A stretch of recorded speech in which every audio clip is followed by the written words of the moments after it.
Hello everyone, आज हम कक्षा 8 के हिंदी व्याकरण मंजरी से पाठ 31 निबंध लेखन का अध्ययन करेंगे। आज हमारा जो विषय है वह है निबंध लेखन। तो सबसे पहले हम इसका परिचय जान लेते हैं कि निबंध क्या होता है, निबंध लेखन किस तरीके से किया जाता है।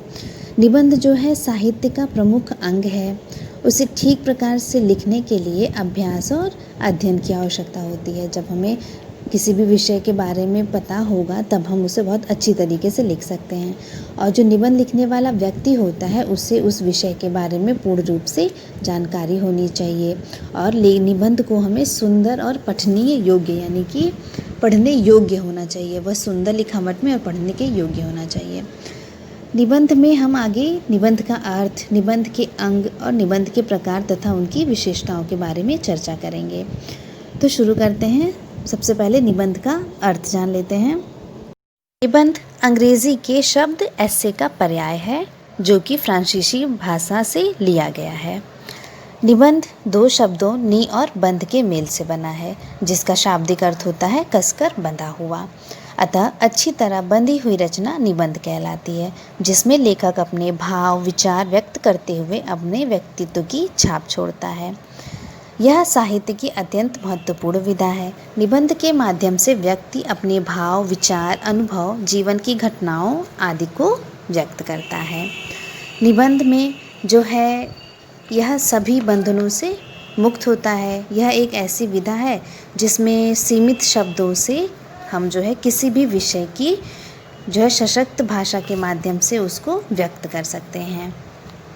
अब हम निबंध के अंग के बारे में जान लेते हैं। इसके 3 अंग होते हैं, आरंभ, मध्य और अंत। आरंभ यह जो है निबंध के विषय का सामान्य परिचय होता है, इसमें हम उसका सामान्य परिचय देते हैं।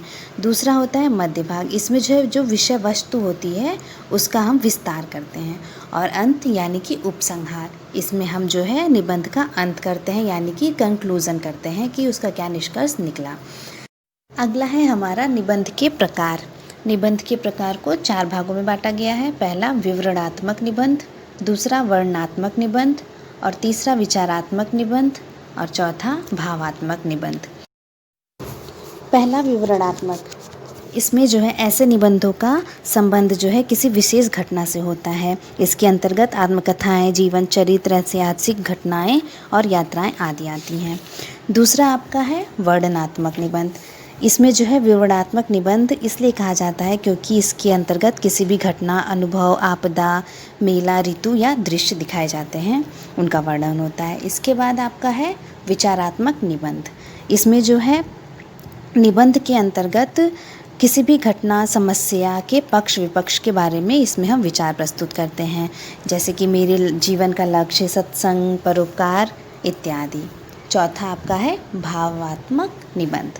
इसमें जो है क्या होता है कि इसके अंतर्गत भाव प्रधान नियमों को शामिल किया जाता है। इसमें क्रोध, प्रेम, मित्रता, मनुष्यता आदि जो है निबंध इसी श्रेणी में रखे जाते हैं।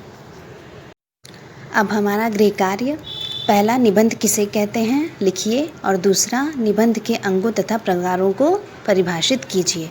यह आपको अपनी फेयर कॉपी में लिखना है।